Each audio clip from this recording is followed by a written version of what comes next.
세상에 떠도는 기묘한 괴담들. 첫 번째 이야기, 전라도의 시골 어느 폐가에서 실제로 겪었던 실화괴담. 제가 속한 교회는 작고 아늑한 개척교회였어요. 멤버도 많지 않아 수련회를 어디로 갈지 항상 고민이 많았죠. 그러다 이번에는 목사님의 부모님 댁으로 가기로 결정했습니다. 그곳은 전라도의 어느 깊은 시골. 기억조차 흐릿한 곳이었어요. 마을은 산 비탈에 자리 잡고 있어 접근성이 매우 불편했죠. 그리고 그곳의 분위기는 정말로 오싹했습니다. 우리는 마을 회관에 짐을 풀고 임시 숙소로 삼기로 했습니다. 첫인상은 실망스러웠지만 어쨌든 모처럼의 수련회니 만큼 즐겁게 지내보자는 결심을 했죠. 하지만 할 수 있는 것이라곤 마당에 개와 노는 것뿐이었습니다. 급기야 친구들과 긴급 회의를 소집했고 폐가 탐험이라는 과감한 결정을 내렸죠. 낮 시간이었기에 큰 두려움 없이 폐가의 문을 열었습니다. 그러나 그 안은 상상 이상이었어요. 잡초가 사람 허리까지 무성하게 자라 있었고 그 사이로 무언가가 숨어 있을 것만 같은 음산한 분위기가 감돌았습니다. 우리는 잠시 주춤거렸지만 모험심에 불타 들어가려는 순간 목사님이 갑자기 소리치셨어요. 저기 들어가지 마라. 그분의 경고에 우리는 멈춰섰고 왜 그러시냐고 물었더니 그곳에는 보이지 않는 우물이 있다고 하셨습니다. 잡초에 가려져 아무도 그 위험을 알아차리지 못한 거죠. 우리는 대충 시간을 보내며 놀았지만 밤이 되자 마을 회관으로 돌아왔습니다. 그곳에서 우리끼리 무서운 이야기를 나누며 시간을 보내던 중 바로 앞 창문에서 흰 것이 휙 지나가는 것을 목격했어요. 그걸 본 것은 저뿐만이 아니었습니다. 모두가 그것을 봤죠. 순간 모두가 말을 잃고 창문을 주시했습니다. 다시 뭔가 흰 물체가 휙 지나갔고 우리는 호기심에 창문으로 밑을 내다봤습니다. 그런데 거기에는 목사님이 쭈그리고 앉아 계셨어요. 나는 그 장난에 어이가 없었지만 그 뒤로 분위기는 완전히 싸해졌고 우리는 그저 잠자리에 들기로 했습니다. 밤, 잠에 빠져들려는 찰나 어디선가 풍덩하는 소리가 들렸어요. 누군가 목욕을 하는 것처럼 생생한 소리였죠. 그 소리에 이끌려 한 친구를 깨워와 함께 밖으로 나가보기로 했습니다. 주변을 둘러봤지만 목욕할 만한 곳은 어디에도 없었습니다. 그 소리의 근원을 찾기 위해 노력했지만 오히려 더 큰 공포를 마주했습니다. 낮에 탐험했던 그 폐가 마당에서 어떤 남자의 검은 실루엣이 보였던 거예요. 우리는 공포에 질려 다시 안으로 들어와 잠을 청했습니다. 다음 날 밤 목사님이 우리에게 해줄 이야기가 있다고 했습니다. 우리는 숨죽이고 들었죠. 이야기는 우리가 방문했던 폐가에 관한 것이었습니다. 원래 그 집에 살던 사람들은 서울에서 온 가족이었습니다.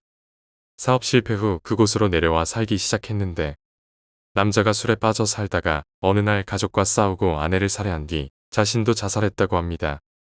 그런데 그들의 아기는 발견되지 않았고 며칠 후 그 아기는 우물에서 발견되었다고 합니다. 그날 밤 본 검은 실루엣과 풍덩하는 소리 모두가 그 폐가의 비극적인 과거와 연결되어 있었습니다. 목사님의 이야기를 듣고 나와 그 친구는 공포로 얼어붙었습니다. 생각만 해도 진저리가 나고 오늘 밤도 편히 잘 수 있을지 모르겠네요. 두 번째 이야기, 심벌. 남의 운명을 엿볼 수 있는 사람들에겐 거기에 따른 제약도 있어요. 그건 목숨이 걸린 일이라 조심하고 삼가해야 합니다. 운명을 피해갈 수 있을 때가 아닌 꼭 죽어야만 하는 경우도 있어요. 그럴 때는 아무리 그 일을 알고 있는 무속인이나 스님도 참견해서는 안 됩니다. 그걸 발설해서 어긋나게 되면 소위 말하는 천벌, 심벌이라고 부르는 천기누설의 벌을 받게 됩니다. 근데 이 죄를 우리 이모가 받으셨어요. 사연은 이래요. 오늘의 주인공은 말썽 2인조야. 정확히는 그 동생놈. 나랑 동갑이야. 이 2인조는 매년 명절 때마다 꼬박 지네 아버지, 어머니, 이모에게 인사를 하러 와요. 작년 설날쯤에도 세배를 왔고 나도 세배를 갔었기에 마주치게 되었죠. 용달이라도 불러야 할 만큼 뭘 그리 꾸역꾸역 많이 선물을 싸왔는지 기사 아저씨가 불쌍했어요. 어릴 때부터 잘 알던 사이라 반갑게 인사를 했습니다. 그런데 세배를 하는데 이모의 안색이 어두웠어요. 난 이모에 대해선 이 세상 누구보다 잘 안다고 자부하는 사람이었는데 그건 이모의 새로운 모습이었어요. 왜 저러시지 했거든요. 이모가 그렇게 얼굴에 근심 걱정이 나타나신 적이 없었어요. 이 세상 만사가 다 순리대로 흘러간다고 생각하시는 분이라서 자꾸 이모 눈치를 보게 되었는데 어느 순간 깨달았죠. 이모가 근심 어린 눈으로 보고 있는 건 회장님의 둘째 아들이었던 거예요. 왜 그러시지? 저놈이 또 무슨 사고 쳤나? 하고 나도 신경을 쓰는데 이모는 별다른 얘기 없이 덕담을 한마디씩 해주시더라고요. 그러더니 둘째에게도 하시면서 한마디 덧붙이셨어요. 너도 올해 9수지. 예로부터 9수의 몸을 조심하란 건 이유가 있단다. 너도 한 해 조심히 생활하거라고 하셨어요. 그렇게 담소를 나누다 돌아갔는데 얘기 내내 이모님 만색이 편치 않은 거예요. 난 얘기 내용보다는 그게 훨씬 신경이 쓰였죠. 그러다가 그 사람들이 돌아간 후 이모에게 여쭈었어요. 이모, 왜 그렇게 불편해 보이세요? 이모는 부인을 하셨어요. 내가 딴 사람은 몰라도 이모에 대한 건 이 세상 누구보다 잘 알아. 이모 지금 엄청 심란하셔. 왜 그러세요? 이모는 끝끝내 아니라고 부인하셨어요. 난 좀 서운했지만 잘못 아닐 수도 있다고 생각했어요. 그쯤 내가 물고 늘어지면 다 술술 부시는 이모라. 내가 일제강점기 외놈 순사 이상으로 사람을 잘 닥달하거든요. 그러곤 나도 돌아왔는데 그 뒤 한동안은 갈 때마다 이모가 무척 고뇌하는 걸 여러 번 봤어요. 나도 여러 차례 여쭈었지만 아니라고만 하셨어요. 난 그게 설날 본 이모의 모습과 연관이 있으리란 건 생각도 못했고 그러다가 여름이 지나가고 가을이 될 무렵 이모는 덜컥 병석에 누우시게 되셨어요. 난 아저씨께 연락을 받자마자 조퇴를 했어요. 부장이 조퇴는 안 된다고 하길래 그럼 사직 썼으면 가도 되냐고 했더니 그제서야 내 분위기가 심상치 않다고 생각하곤 보내주셨어요. 이모 집에 가니 아저씨가 근심 어린 표정으로 이모를 간호하고 계셨고 이모는 날 보자마자 손을 꼭 잡으시고는 네가 장가 가는 것도 못 보고 이모가 죽을 뻔했다며 눈물을 글썽이셨어요. 이모가 눈물이라니. 난 이모가 눈물을 짓는 것을 평생 그때 처음 봤어요. 아저씨께 왜 이러고 있느냐며 당장 병원 가자고 내게 업혀달라고 했는데 아저씨가 고개를 절레절레 흔드시더라고요. 그리고 말씀하시길 천기누설해서 받은 신병이라 병원 가도 소용이 없으시다고 하셨어요. 난 이놈의 신할배가 너무 오래 존재하셔서 노망나 미친 거 아니냐며 이모가 지금 무당되신 지 몇 년차 고참이신데 신병 따위를 내리냐고 방방 뛰었어요. 내가 좀 무식했어요. 난 무당되게 하려고 주는 병만 신병인지 알았거든요. 그때서야 병원 가서 못 고치는 무속에 관련된 병들이 신벌과 신병인 걸 알았어요. 그리고 그때 바로 전 있었던 이모의 이상한 행동들이 생각났어요. 이모는 내가 갈 때 왜 내 생활이 흩어질까 잘 오라는 말씀을 안 하셨어요.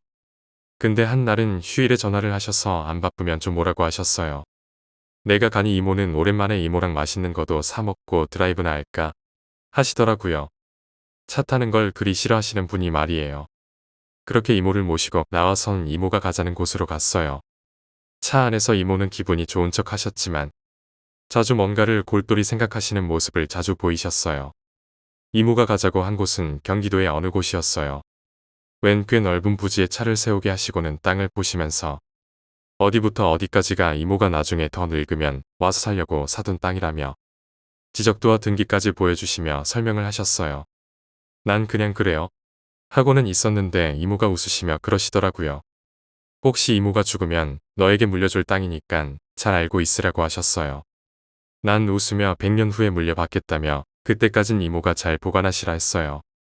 그런 후 경기도와 충북에 있는 밭도 보여주시더라고요. 난 그때 아무 생각이 없었는데 이모는 이미 다 각오하시고는 준비를 하셨던 게 분명해요. 그렇게 다녀온 후 불과 얼마 되지 않아 이모가 쓰러지셨어요. 이판사판 공사판으로 아픈 이모를 졸라서 이모에게 들은 사건의 전말은 이래요. 내가 느낀 대로 세배를 온 녀석에게서 이모는 확실하게 느끼신 거였어요. 걔는 딱 보는 순간 이놈 올해를 못 넘기겠구나 하는 생각이 드시더라고요. 딴 때보다 훨씬 느낌이 강한 게 틀림없다는 생각을 하신 거예요. 그래서 한 해 조심해야 한다고 9수 얘기로 둘러가며 주의를 주신 거였죠. 이 형제의 형은 그래도 나름 공부 열심히 하셔서 서울소재대학을 나오고 아버지 뒤를 이어 3대 회장님이 되실 준비를 착실히 하고 있는데 반해 둘째는 쌩날라리야. 학교도 먼 지방에 있는 듣보잡대학을 나오고 머리에 노는 생각 외엔 뇌가 가동을 안 하는 그런 놈이었어요. 맨날 여자들이나 꼬실 생각밖에 없고 아버지 돈으로 노는 게 유일한 취미이자 낙인 그런 놈이었죠. 나중에 계열사 하나 받아 사장 직함 달고 노는 게 꿈인 한심한 놈인데 그래도 아주 어렸을 때부터 보던 아이라 이모는 난감하셨어요. 언제 죽게 될지 왜 죽을지는 모르지만 그래도 저놈이 틀림없이 죽겠구나 하는 생각을 하시니 마음이 불편하셨던 거예요. 그런데 초여름쯤 다시 일이 벌어졌어요. 이모가 저질 체력을 보충하시느라 낮에 잠시 낮잠을 주무셨는데 꿈속에서 그 놈을 보신 거예요. 아니, 평생 한 번도 안 보이던 놈이 이모 꿈에 왜 나타났냐고요. 참 그놈도 목숨은 질긴가 봐요. 이모가 꿈에서 어느 길을 보고 계시더래요. 길에는 좋은 외제차 한 대가 신나게 달리고 있었고 그 차 안에는 어디 놀러가는 여름 복장으로 여자 둘과 남자 둘이 타고 있었는데 운전하는 놈이 둘째더라고요. 그런데 그 달리는 멋진 외제차의 지붕엔 저승사자 넷이 덩실덩실 춤을 추고 있더래요. 아마 사고 전에 미리 마중 나온 사자들이었겠죠. 그래서 이모가 꿈에서도 안 돼 보는데 하고 보는데 춤을 추던 사자 중 하나가 갑자기 춤을 딱 멈추더니 뒤를 돌아보며 뭔가를 찾더래요. 그러다가 이모가 보시는 방향을 보면서 거기 있구나 하는 표정으로 웃으면서 이모에게 쉬다는 모양을 찌우더래요. 있잖아. 입술에 검지를 대면서 조용하라고 하는 모양. 이번엔 너무나 생생히 이모는 보신 거예요. 가까운 시간에 차 사고로 죽는구나. 친구랑 여자 끼고 놀러가다 죽는구나 하고 말이에요. 이모는 깨어나셔서 몇 날을 고뇌하신 거예요. 저건 분명하게 사고사 하는 꿈인데 저승사자가 입 다물라고 경고까지 했는데 저걸 못 본 척 해야 되는 걸까? 그 집안과의 친분이나 그 놈과의 추억으로 보았을 때 입을 다물어야 할지 말지를 말이에요. 이모는 사자의 경고를 어기면 안 된다는 걸 잘 아셨어요. 저렇게 확실한 건 내가 끼어서 질서가 어긋나면 큰일 난다는 생각을 하셨겠죠. 그게 바로 천기누설이었어요. 근데 보통 앞날을 예언해주는 점사와 다른 건 답안지를 보고 컨닝을 하는 것과 답이 이거 같다고 쓰는 것의 차이라고 할까요? 설명이 되나 모르겠는데 답안지를 보고 컨닝을 하면 벌을 받게 되죠. 심하면 퇴학이잖아요. 인생 퇴학이 뭐겠어요? 죽는 거예요. 급사를 맞을 수도 있다는 거예요. 하지만 이건 것 같다는 아무리 잘 모르고 맞추어도 정답으로 인정되는 차이. 오랜 고민 끝에 결국 이모는 회장을 부르셨어요. 걔네 아버지 말이에요. 이모의 부름에 한달음에 달려온 아저씨에게 이모는 다른 얘기 없이 일단 차부터 확인하셨다고 해요. 차 이름 따위는 모르시는 이모는 색깔이랑 모양을 얘기하며 집에 이런 차 있냐고 하셨어요. 회장은 작은 내 차라고 말씀드렸고 이모는 내 말 믿느냐? 라고 물으시자 아저씨는 매주를 파트로 쪼는 거라 말씀하셔도 믿는다고 하셨어요. 작은 아들, 여름 다 끝날 때까지 차 키 뺏고 꼭 옆에 차고 다니면서 아무데도 가지 못하게 하라고 하셨어요. 자꾸 궁금해하자. 안 그래도 벌 받으실 생각에 앞이 캄캄하셨던 이모는 짜증 내시면서 안 그럼 여름 끝나기 전에 작은 아들은 차 사고로 죽어라고 말씀하셨어요. 사색이 된 회장님은 그 길로 집에 가셔서 둘째를 불러 차 키 뺏으시고 계주를 채우셨어요. 아무데도 못 가게 했는데 그래도 불안하셔서 없는 장기 출장 거리를 억지로 만드시고 작은 아들을 끌고 본인이 직접 외국에 나가셨어요. 혼자 보내봐야 아무도 통제를 못할 걸 알았으니깐요. 그리고 이모님은 내게 오라고 하시고 만일을 대비해서 이모 사후를 준비하신 거였어요. 난 전말을 알고는 정말 당장 비행기 타고 가서 아주 반 죽도록 패주고 싶었어요. 너 때문에 우리 이모 다 죽게 생겼다고. 그리고 작년 여름에 둘째의 가장 친한 친구가 자기 여자친구랑 교통사고로 죽었어요. 나중에 회장집 사람들이랑 본인조차 이구동성으로. 만약 한국에 있었으면 그 차에 틀림없이 같이 타고 있었을 거래. 차만 둘째 차에서 그 친구 차로 바뀐 거였죠. 이모는 그렇게 병석에 누우시더니 몇 달 고생하셨어요. 그래도 이 정도로 끝난 게 어디냐고 다행이라고만 하셨어요. 신할배께도 엄청 혼나시고 네가 뻔히 아는 녀석이 죽고 싶어서 조그만 재주로 하늘에 일에 끼어드느냐고. 그래도 할배가 엄청 손쓰고 다니셨을 거예요. 이모도 지은 죄에 비해 처벌이 너무 가벼웠다고 하셨어요. 근데 신벌 받고 자리 털고 일어나실 즈음 이번엔 세상에 병이 찾아왔어요. 우리 이모 엄청 저질 육신이라고 했잖아요. 몇 달 누워 계시는 바람에 진짜 아파지신 거죠. 가중처벌 받으신 꼴이 되었어요. 그래서 이 더운 여름까지 자리에 누워 생고생이시죠. 그나마 조그마한 보람이라면 이날날이 깡통을 이모가 앉혀놓으시고 넌 살얼음판에 서 있는 거라고 이번은 피했지만 언제 다시 네 목숨 걷어가려 할지 모르니 그땐 나도 너 못 도와준다고 알아서 처신하라고 잔뜩 겁을 주셔서 놈이 사람 구실한다고 하더라고요. 세 번째 이야기 중국 실화 괴담 첫 번째로 2007년 8월부터 2010년 12월까지 중국 대학을 다녔어요. 혹시나 동문이 있을까봐 자세히 설명하자면 천진에 있는 남계대를 다녔고 자주 다니던 양꼬치 집은 과기대와 남계대 사이에 있는 곳이었어요. 양꼬치 집 얘기를 꺼낸 이유는 여기에서 이야기가 시작되기 때문이죠. 두 번째로는 그때 당시 환율이 170에서 180원 정도였던 걸로 기억해요. 여자애들 셋과 나를 포함해 남자 2명이 주로 어울리는 무리였는데 회기 한씩 걷어서 일주일에 한두 번 양꼬치 집에서 술과 양꼬치 그리고 마라탕을 자주 먹었어요. 하지만 용돈 받는 날은 쏘는 불문율도 있었죠. 세 번째로는 주인이 따거 1명과 따지에 1명, 그리고 알바생 1명, 그리고 자주 출근하지는 않지만 가끔 가다 보이던 나랑 동갑내기 친구 1명이 있었어요. 네 번째로는 아침 8시까지 학교에 가서 6시에 하교를 하는 방식으로 월요일에서 목요일까지 빡세게 수업을 듣고 금토일은 공강으로 해서 가끔 같이 여행도 가고 시내에 놀러도 갔어요. 다섯 번째로 정확한 시간은 모르겠지만 보통 9시가 되면 웬만한 가게는 다 문을 닫고 학교 출입문도 12시쯤 되면 닫았던 것 같아요. 여섯 번째로 양꼬치 집다거를 잠시 설명하자면 약간 망나니 느낌의 장발과 항상 위통을 까고 다녔어요. 그리고 온몸에 문신과 칼자국이 있었죠. 나중에 알았지만 삼합회였단 소리도 들었어요. 그치만 엄청 웃음이 귀엽고 한국을 좋아하는 착한 형이었어요. 정확히 기억은 안 나지만 2009년 여름 때였던 걸로 기억해요. 이제 우리 5명은 2명씩 커플이 되었고 여자의 1명은 중국인 남자친구가 있었는데 항상 뭐가 그렇게 바쁜지 자주 보진 못했어요. 그날도 어김없이 우린 양꼬치를 먹으러 갔고 따거 형과 따지의 누나와 함께 술을 마시면서 한국말도 가르쳐주고 신나게 놀고 있었죠. 거의 2년 동안 자주 가다 보니 엄청 친해졌고 그날 우리 커플이 용돈이 들어온 날이라 우리가 쏘기로 했어요. 택시 타고 10분만 가면 시내는 아니지만 한국 식당도 있고 약간 번화가인 곳으로 같이 가자고 꼬셨고 문을 닫고 이동을 했죠.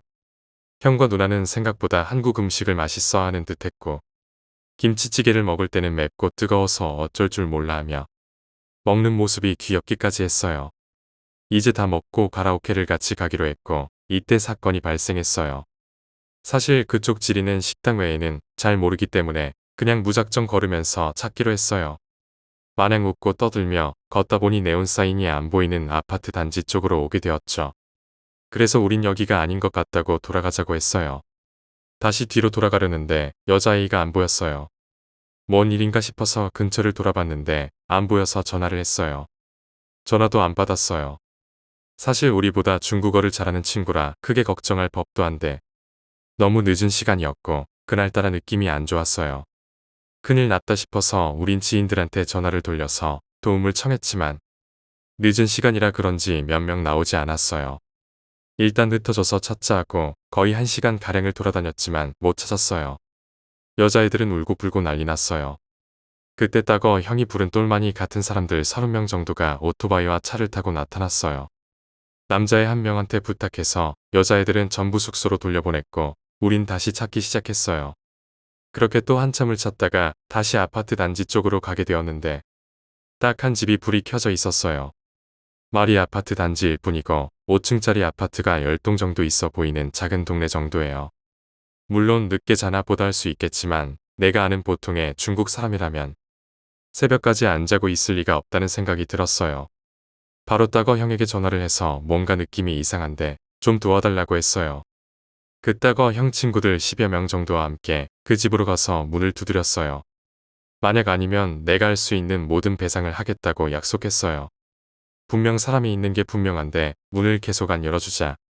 한 명이 빠루 같은 걸 꺼내서 문을 강제로 뜯어버렸고 그와 동시에 따거 형 친구들이 품에서 뭘 하나씩 꺼냈어요.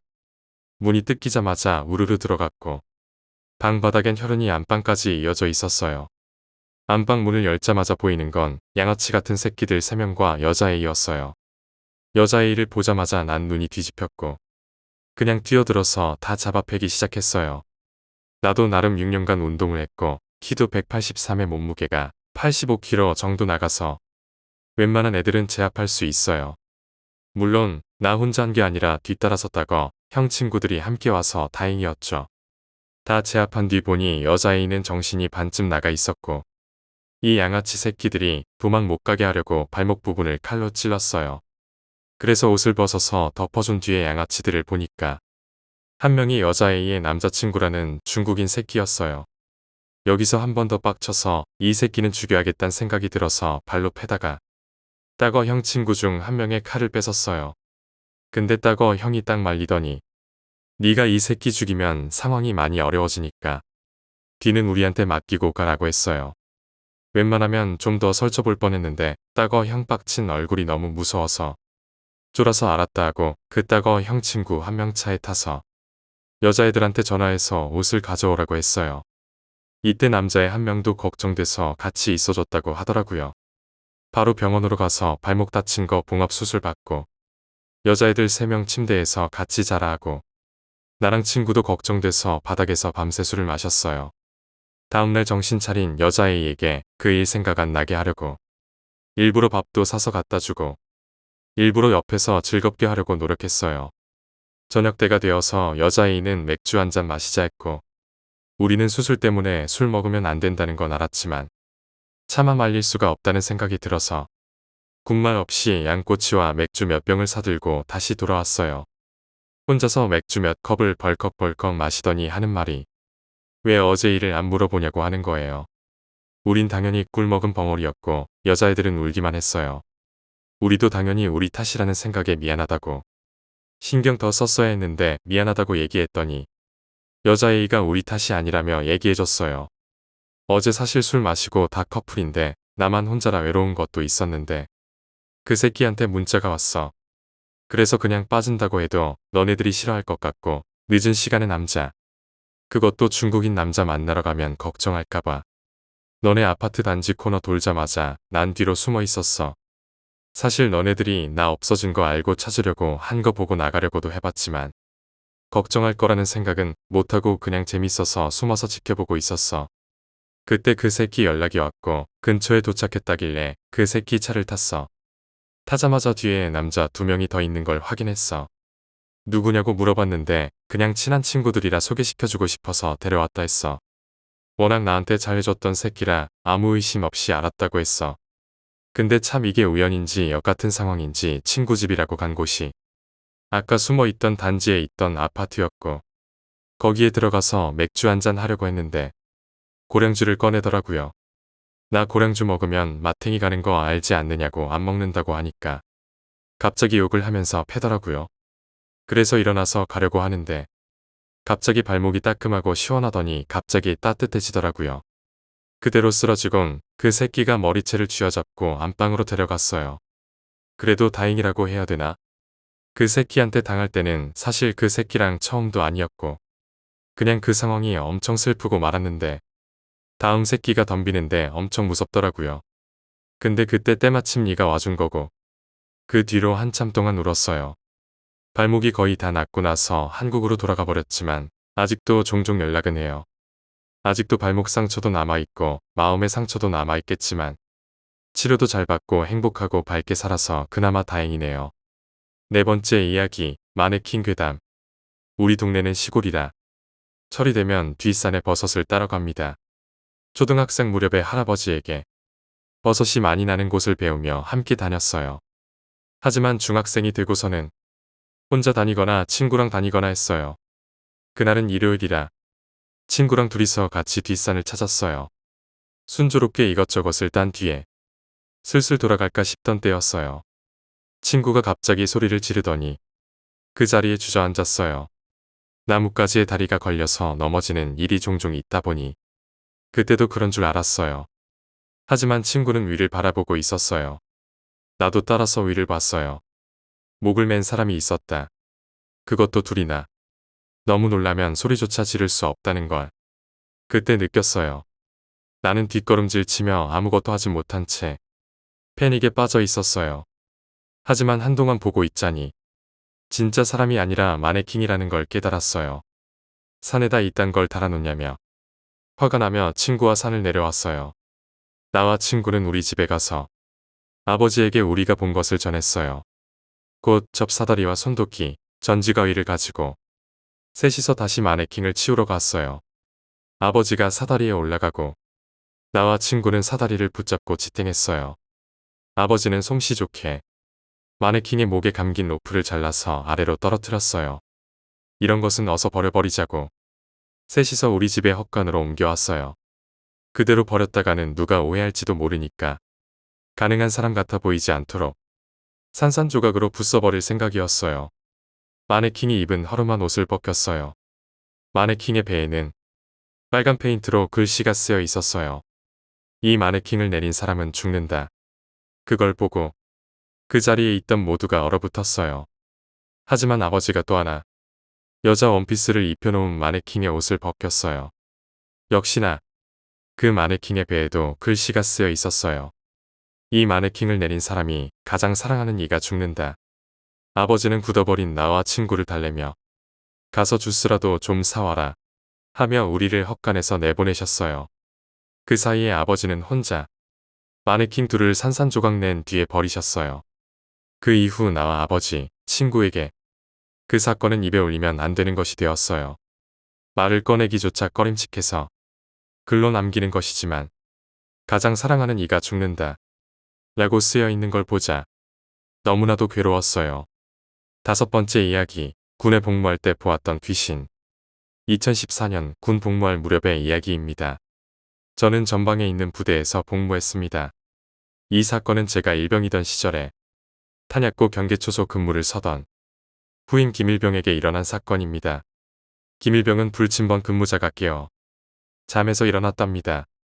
밖에서는 비 내리는 소리가 유난히 시끄러웠던 날이었어요. 근무 시간은 새벽 2시부터 4시까지로 가장 피곤하고 졸린 시간대였습니다. 소대들이 번갈아 가며 한 달에 한 번씩 서는 탄약고 근무였습니다. 탄약고는 언덕 쪽에 위치해 있었기에 투입 시간보다 훨씬 일찍 일어나야 했죠. 그런 탓에 탄약고 근무를 서는 날을 다들 매우 싫어했습니다. 거기다 비까지 오는 날이라 그야말로 최악의 근무였습니다. 김일병은 서둘러 환복을 하고 단독 군장을 차고 방탄헬멧을 쓴 뒤 행정반에 가서 시건된 총기를 꺼내고 대검을 받은 뒤에 보고를 했습니다. 그리고 대대 실장에게 보고 후 팀장에게 공포탄을 받아서 초소로 출발했습니다. 비 오는 날이면 우비를 써야 하는데 김일병은 계급에서 밀리다 보니 찢어진 우비를 받았더랍니다. 그걸 쓰고 가니 비는 새고 옷은 젖어 잠이 금세 깨졌다고 해요. 그렇게 걷고 걸어 탄약고에 도착한 후 근무에 투입되었습니다.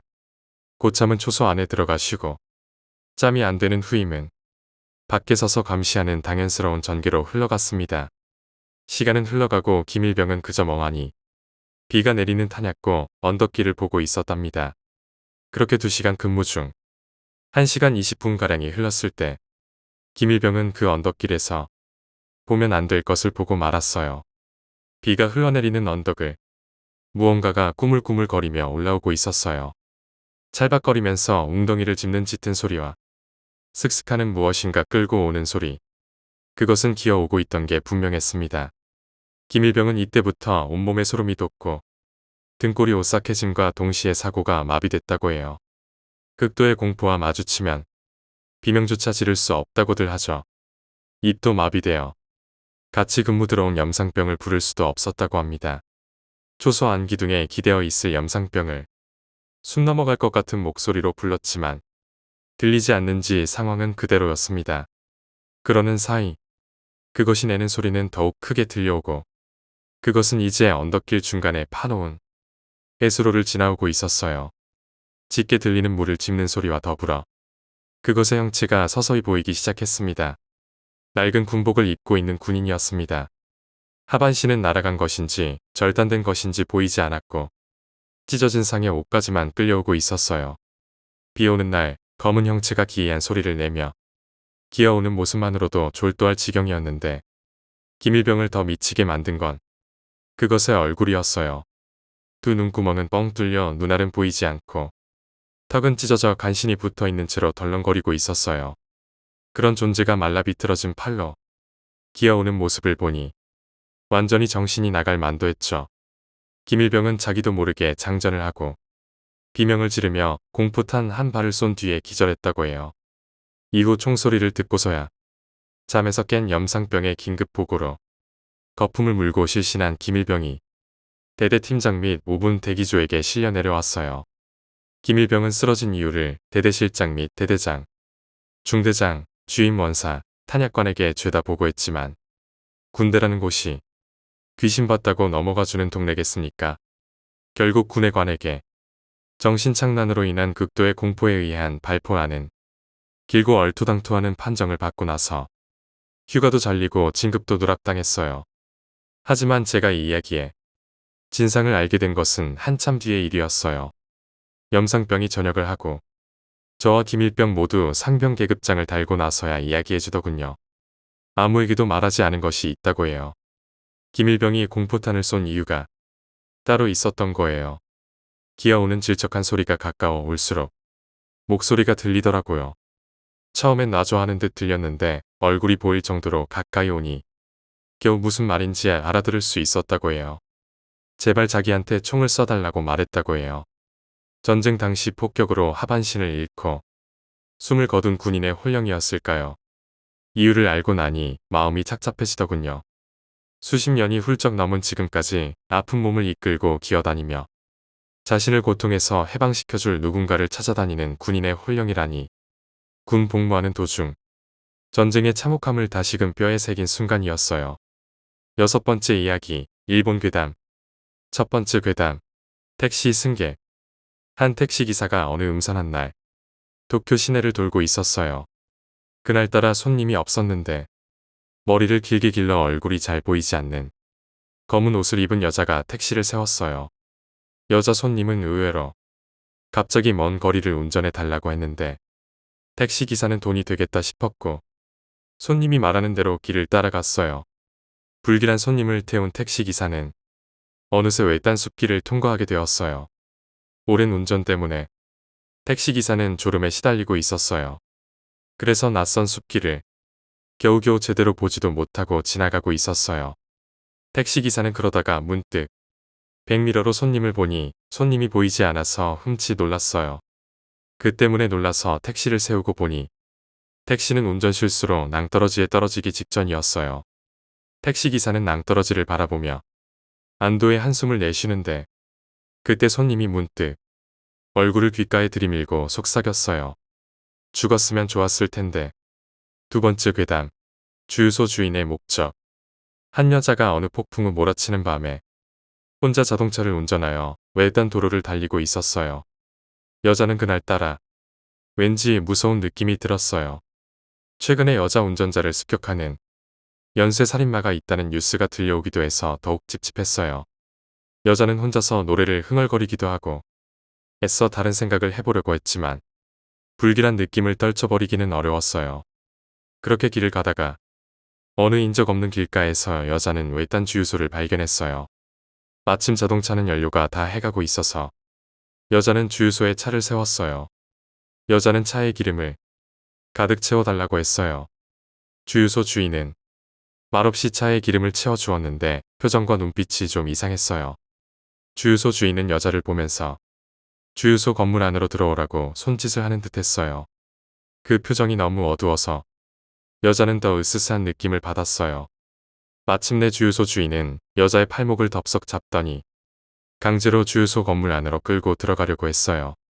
여자는 간신히 주유소 주인의 손을 뿌리치고 허겁지겁 자동차에 시동을 걸어 도망치듯 주유소를 떠났어요. 떠나는 차를 보며 주유소 주인은 절규하듯 소리를 질렀어요.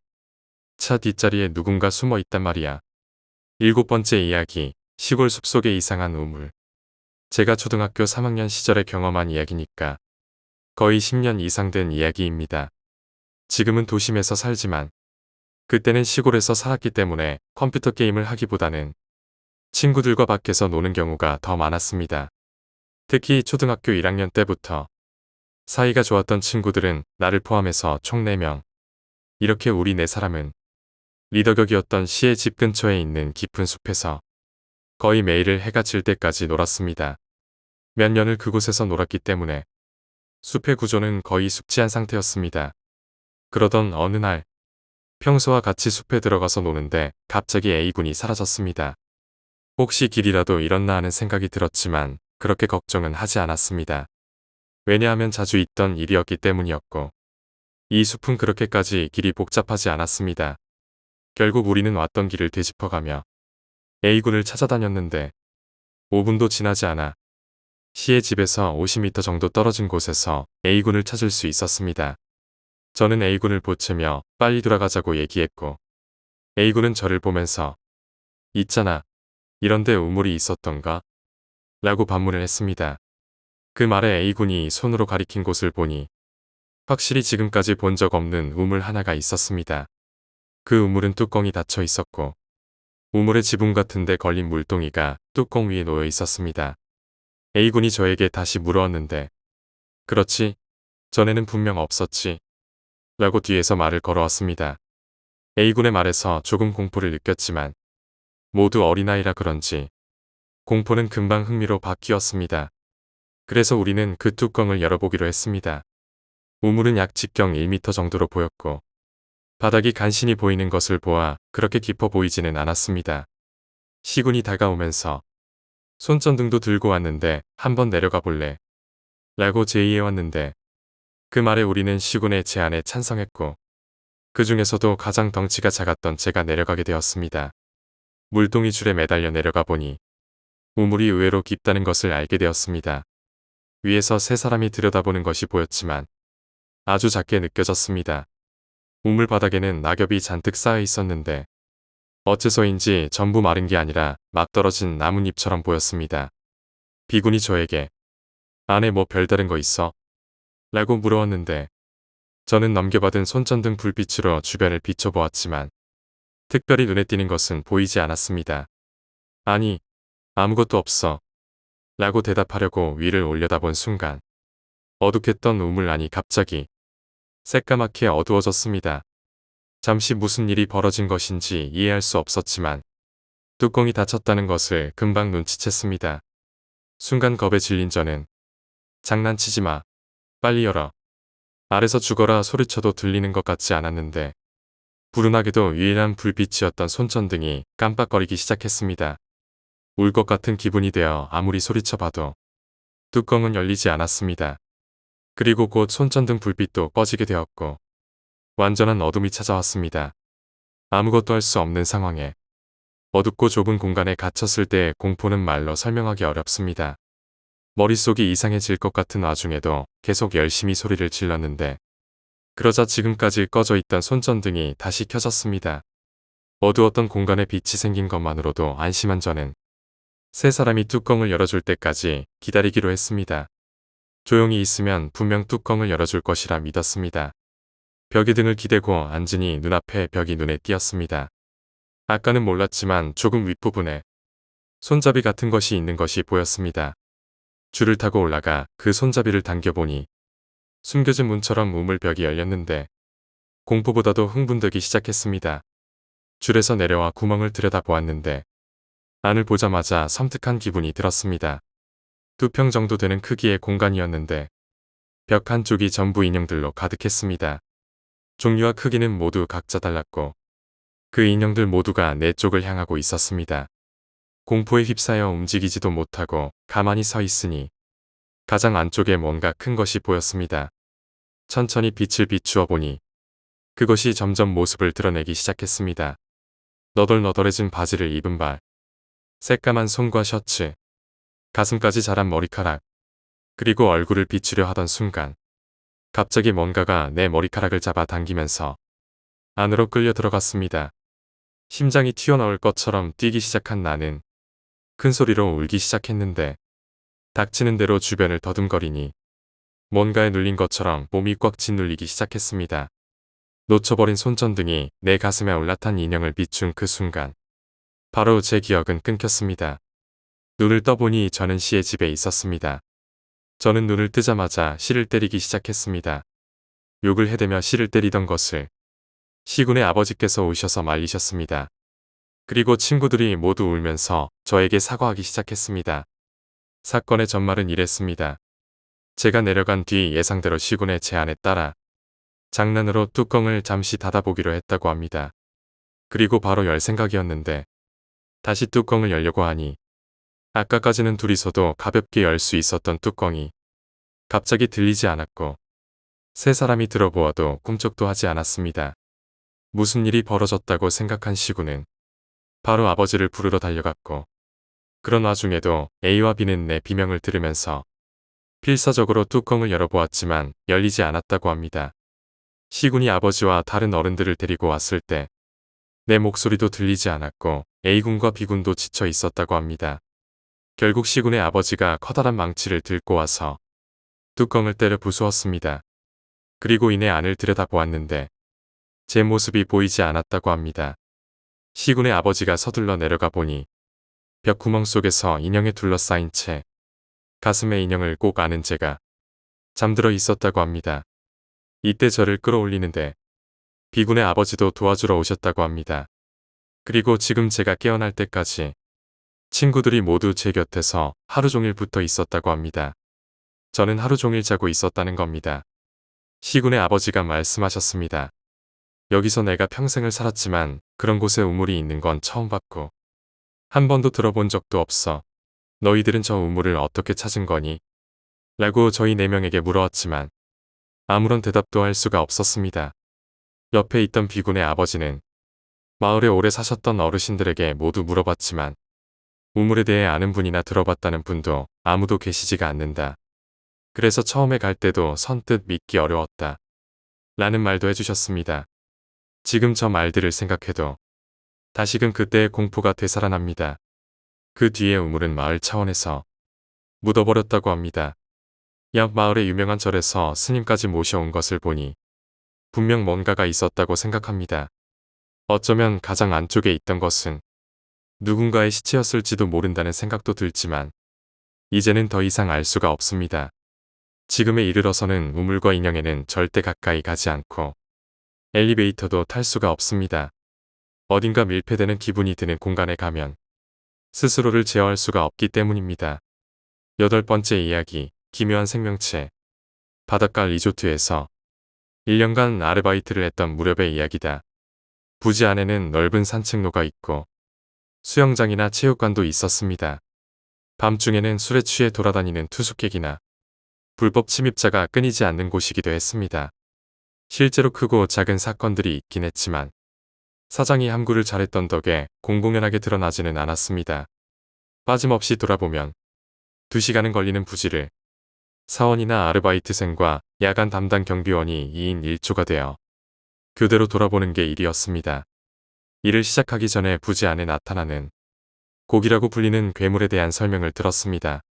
처음 만나면 딱 한 번만 몸이 아프고 그 외에 특별히 해를 끼치는 것은 없다는 것이었습니다. 절대로 다른 곳에 발설해서는 안 된다는 약속을 받고서야 근로계약서를 썼습니다. 고기에 대해서는 다른 누구에게도 알려주면 안 된다는 것이었습니다. 내가 아르바이트를 시작하고 이틀째 되는 날, 빨리도 고기가 나타났습니다. 선배와 산책길을 순찰하고 있는데 회중 전등을 비춘 곳에 갑작스레 나타났습니다. 선배는 고기다, 도망쳐 라고 말하더니 나를 끌고 길을 벗어났습니다. 고기는 유치원생 정도 키에 아무것도 걸치고 있지 않았습니다. 살색 그대로 엄청 납작한 꼴을 하고 있었습니다.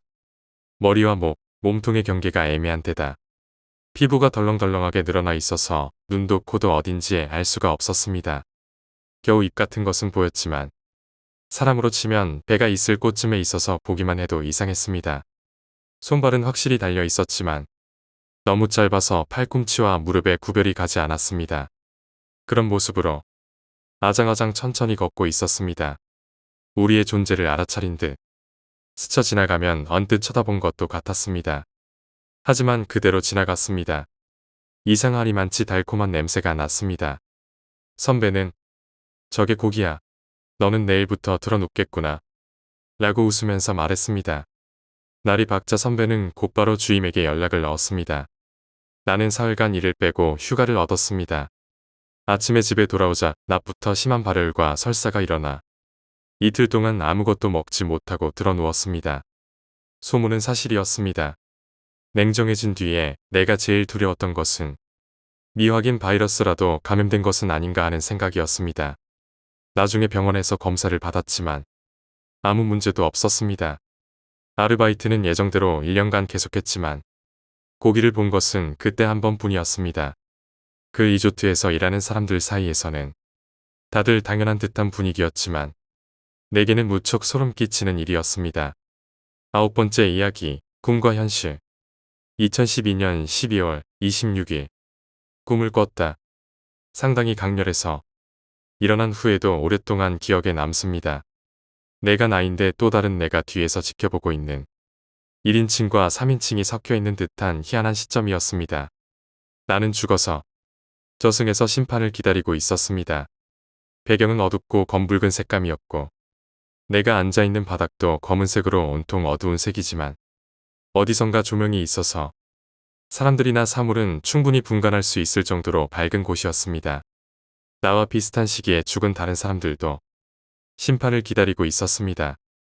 재판은 호명되는 사람이 앞으로 나가서 염라대왕 앞에서 한 명씩 그동안 살아온 인생을 평가받고 그 자리에서 판결을 받는데 대강당 같은 오픈된 곳이라 뒤에서 대기하고 있는 사람들도 재판의 진행 과정을 보고 있는 곳이었습니다. 누구는 판결 후에 다른 재판장으로 가거나 그 자리에서 지옥으로 끌려가는 다이나믹한 광경을 구경하는 것이었습니다. 재판을 보며 기다리는 사람들은 쫄리는 수밖에 없는 그런 분위기였습니다. 중주인들은 자리에 서자마자 대형 스크린에 살아 생전에 행했던 온갖 행위들이 하이라이트로 뜨기 시작하고 그 사람으로 인해 고통받는 사람들의 모습도 비춰줍니다. 혹여라도 재판 중에 자신이 저지른 죄에 대해 반성하는 척이나 거짓말을 하려고 하면 주위에 있는 난내원들이 당신은 육신에서 벗어났기에 심층 심리의 영역에 들어온 것입니다. 이곳에서 거짓말을 하는 것은 불가능합니다. 라고 말합니다. 그래서 거짓말이 불가능한 곳이라 진심으로 반성하는 경우에는 어느 정도 벌이 경감이 되거나 정상 참작도 되는 것 같았습니다. 그런데 태생부터 나쁜 인간은 숨길 수 없다고 그 자리에 서자마자 판결이나 변명도 듣기 전에 곧바로 지옥 아래로 슬라이딩을 하며 떨어졌습니다. 비명을 지르며 멀어지는 소리를 들으면서 대기하는 사람들은 그 사람이 저지른 일들을 스크린으로 시청했습니다. 잘 기억은 안 나지만 수많은 사람들을 속여서 돈을 벌었으나 많은 사람들이 스스로 목숨을 끊었던 것 같습니다. 그렇게 많은 사람들에게 피해를 주었거나 수많은 사람들의 목숨을 앗아간 경우에 사람들은 판결도 없이 지옥행이었습니다. 드디어 내 이름이 호명되었고 염라대왕 앞에 서게 되었습니다.